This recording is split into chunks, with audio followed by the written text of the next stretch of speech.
Viewers, welcome to my channel Shri ji coaching classes. आप सभी को बहुत ही दीपावली की शुभकामनाएं और आपका भविष्य उज्जवल हो, इसी बात की हम प्रार्थना करते हुए आज अकाउंट का चौथा चैप्टर जो डबल एंट्री सिस्टम है, 3 चैप्टर हम आपको करा चुके हैं। बस हमारा मेन पर्पस ये रहता है कि आपको हम थ्योरी वगैरह कराएं और आपके बोर्ड एग्ज़ाम आ ही रहे हैं, इसलिए हम जल्दी से जल्दी अकाउंट कंप्लीट कराने की कोशिश करेंगे। और आप हमारे चैनल को सब्सक्राइब करें, जिससे हमको और वीडियो डालने का प्रत्येक लेन देन के दोहरे प्रभाव को अंकित करने की कला दोहरा लेखा प्रणाली है। ये विलियम पिकल्स ने कहा था। वैसे तो बही खाता रखने की अनेक प्रणालियाँ परिचित हैं, जैसे एक कह लेखा प्रणाली, भारतीय बही खाता प्रणाली, रोकड़ प्रणाली, दोहरा लेखा प्रणाली, लेकिन आज के समय में सबसे ज़्यादा जो पॉपुलर है वो हमारी डबल एंट्री सिस्टम है।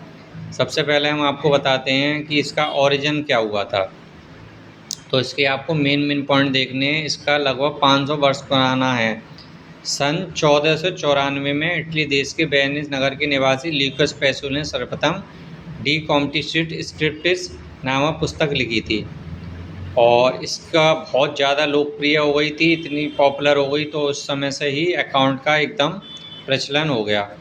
अब दोहरा लेखा प्रणाली का अर्थ क्या होता है?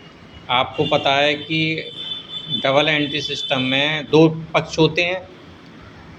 प्रत्येक लेन देन के 2 पहलू होते हैं और 2 खाते विपरीत दिशाओं में प्रभाव डालते हैं। तो एक ऋणी होता है तो आपको पता है एक धनी होगा, जैसे डेबिट और क्रेडिट कहते हैं। इस प्रकार प्रत्येक लेन देन का उल्लेख स्थानों पर होता है। यदि मान नगद करी जाए तो इसका प्रभाव होता है, और जब आप जनरल एंट्री करेंगे तो आपको और ज़्यादा चीज़ें क्लियर हो जाएंगी। ये हमारी दोहरा लेखा प्रणाली की परिभाषा है। इनको आप किसी भी 2 या 3 परिभाषाओं को करके लर्न कर सकते हैं। अब दोहरा लेखा प्रणाली की विशेषताएं आपको हम बता देते हैं। इसमें 2 खाते प्रभावित होते हैं। दोनों खातों में लेखा किया जाता है। विपरीत पक्षों का लेखा होता है। प्रणाली का न्यायपूर्ण होना होता है, क्योंकि अगर एक डेबिट है तो एक क्रेडिट होता है, और व्यक्तिवाद पहलू का लेखा होता है। कुछ नियम होते हैं इसमें। अंकगणितीय संबंधित शुद्धता ज्ञान पता लग जाता है। दोहरा लेखा प्रणाली के विभाज्य अंग कौन कौन से होते हैं? ओरिजिनल रिकॉर्ड, जिसको हम एक मेमोरेंडम भी कहते हैं, और उसकी सहायक बुकिंग भी होती हैं। क्लासिफिकेशन, समरी, गुण क्या है? लाभांश की जानकारी हो जाती है, सरल पद्धति है, पूर्ण वैज्ञानिक प्रणाली है, 2 पक्षों ज्ञान हो जाता है, कर्मचारियों के लिए सरल है। इस तरीके से आप इसके लाभ गुण पता कर लेंगे। दोहरा लेखा प्रणाली के 2 छोटे व्यापारों के लिए जो अनुपयुक्त होती है, विशेष ज्ञान की आवश्यकता होती है, क्योंकि जब तक हम एंट्रियों के रूल पता नहीं होंगे तो हम एंट्री पास नहीं कर पाएंगे। जटिल प्रक्रिया है, नियंत्रण में कठिनाई होती है। तो इस तरीके से आप इन दोषों को भी देख सकते हैं। पुस्तकालय व लेखाकरण में प्रयोग होने वाले पारिभाषिक शब्द। अब इन चीज़ों को आपको बड़े डिटेल में और अच्छे से समझना है। व्यापार क्या होता है? कोई भी कार्य हम जब वैध का व्यापार करते हैं, लेन लाभ के उद्देश्य से करते हैं, जैसे एक व्यक्ति द्वारा किए गए क्रय विक्रय, बैंक, बीमा, ये सब हमारे व्यापार के अंतर्गत आते हैं। व्यापार का स्वामी कौन होता है? जो पूंजी लगाता है, जो जोखिम उठाता है, उसको हम व्यापार का स्वामी कहते हैं। पूंजी, व्यापारी धन लगाए, संपत्ति, माल आदि व्यापार में लाभ प्राप्त करने की लगाता है, वह पूंजी कहलाती है। बैंक वह संस्था है जो रुपयों का लेन देन करती है, कम ब्याज की दर पर जमा रुपये अधिक ब्याज की दर पर उधार भी देती है। व्यवहार क्या होता है? ट्रांजैक्शन, 2 व्यक्तियों, फर्मों तथा संचाओं के बीच वस्तुओं और सेवाओं का विनिमय अथवा खरीदना और बेचना, धन का आदान प्रदान ही व्यवहार या लेन देन कहलाता है। रोकड़ी व्यवहार, अगर हम कैश में लेन देन कर रहे हैं तो ये कैश ट्रांजैक्शन है, और उधार ले रहे हैं तो क्रेडिट है। चेक एक शर्त रहित आज्ञा पत्र होता है जो किसी बैंक को लिखा जाता है और उसमें पाने वाले के लिए वो लिखा जाता है। आहरण, जो व्यापारी होता है अगर अपने निजी प्रयोग के लिए कुछ भी निकाले, चाहे वो रोकड़ निकाले या माल निकाले, वो हमारा ड्राइंग होता है। देनदार, जिन व्यक्तियों को हम उधार बेचते हैं या जिनसे हमको पैसा लेना होता है तो वो हमारे देनदार होते हैं।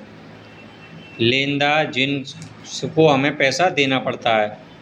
बैंक अधिविकर, जब बैंक में जमा राशि से अधिक राशि निकाल ली जाती है तो वह अधिक को बैंक अधिविकर्ष कहा जाता है। क्रय, जिसमें हम माल खरीदते हैं उसको हम क्रय कहते हैं। विक्रय, एक व्यापारी द्वारा लाभ कमाने के उद्देश्य से जो माल बेचा जाता है उसे हम विक्रय कहते हैं। वाउचर, व्यापार के माल विक्रय, क्रय विक्रय, रोकड़ के लेन देन को प्रमाणित करने के लिए जो प्रपत्र या पर्चा बनाया जाता है उसे वाउचर कहते हैं। जितना माल खरीदा है उसे वापस करना क्रय वापसी, और जितना बिका हुआ माल वापस आ जाता है वो क्रय वापसी होता है। खाता किसी फर्म, संस्था, वस्तु तथा आय व्यय से संबंधित लेन देन का संक्षिप्त विवरण होता है।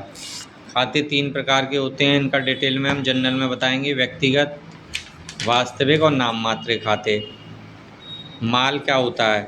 वे सभी वस्तुएं माल कहते आ जाती हैं जो व्यापारी व्यापार करता है, जैसे चीनी मिल के लिए गन्ना। एंट्री, किसी व्यवहार को स्टाफ की पुस्तकों में नियमित ढंग से लिखने को लेखा प्रविष्टि कहते हैं। व्यापारी अपने माल की बिक्री बढ़ाने के लिए भिन्न भिन्न स्थानों पर एजेंटों को नियुक्त करता है। इन एजेंटों को उनकी सेवाओं के प्रतिफल की जो राशि दी जाती है उसे कमीशन कहते हैं। बैड डेट्स क्या होते हैं? जो व्यापार में देनदारों से हमें पैसा वसूल नहीं हो पाता है और डूब जाता है उसे हम बैड डेट्स कहते हैं। वे सभी वस्तुएं व्यापार को चलाने में सहायक होती हैं, संपत्ति कहलाती हैं, जैसे फर्नीचर, भूमि, भवन आदि। दायित्व, किसी व्यापारी द्वारा जो धन व्यक्तियों, संस्थाओं को देना होता है वह दायित्व कहलाता है, जैसे बैंक, ऋण, देय पत्र। स्टॉक, व्यापारी के पास जो माल बचा रहता है उसे हम स्टॉक कहते हैं। ऋणी तथा धनी अथवा नाम व जमा, डेबिट को हिंदी में ऋणी तथा क्रेडिट को धनी कहते हैं। छूट या कटौती, जब व्यापारी अपनी बिक्री बढ़ाने या धन वसूल करने का छूट देता है तो उसे छूट या बट्टा कहते हैं। अब छूट भी हमारी 2 तरह की होती हैं, एक तो व्यापारिक छूट, ट्रेड डिस्काउंट, और एक होती है कैश डिस्काउंट। अगर हम मान लो बिक्री बढ़ाने के लिए विक्रय मूल्य पर कुछ छूट देता है तो उसे व्यापारिक बट्टा कहते हैं। जैसे आप लोगों ने देखा होगा पुस्तकों पर अंकित मूल्य होता है, तो उस पर हमारी जो भी छूट मिलती है वो व्यापारिक छूट होती है, और इसका हम जनरल में प्रविष्टि नहीं करते हैं, केवल इसको घटाकर दिखाते हैं। नगद छूट वो होती है जो हम ग्राहक से तुरंत पैसा वसूल करने के लिए करते हैं। विशेष छूट क्या होती है? कभी कभी ग्राहकों को विशेष छूट प्रदान करते हैं। विशेष छूट प्रदान करने का उद्देश्य बिक्री को बढ़ाने के साथ ही ग्राहकों को परमानेंट बनाना होता है। यह छूट प्राय नए ग्राहकों को नहीं दी जाती है। व्यापारिक छूट और नगद छूट में अंतर। छूट देने की दशा, व्यापार द्वारा छूट उस दशा में दी जाती है जब ग्राहक निश्चित मात्रा या मूल्य से अधिक माल का क्रय करता है। यह छूट व्यापारी उस दशा में अपने ग्राहक देता है जब वह निश्चित तिथि से पूर्व क्रय मूल्य का भुगतान कर देता है। तो इस तरीके से आप अंतरों को। दिवालिया क्या होता है? अगर कोई व्यक्ति अपना पूरा पेमेंट नहीं कर पाता है तो उसे हम दिवालिया कहते हैं, और ये कोर्ट द्वारा घोषित होता है और उसका एक प्रोसेस होता है। ये हमारे इसके ऑब्जेक्टिव क्वेश्चन हैं, इनको आप देखना और आंसर देने की कोशिश करना।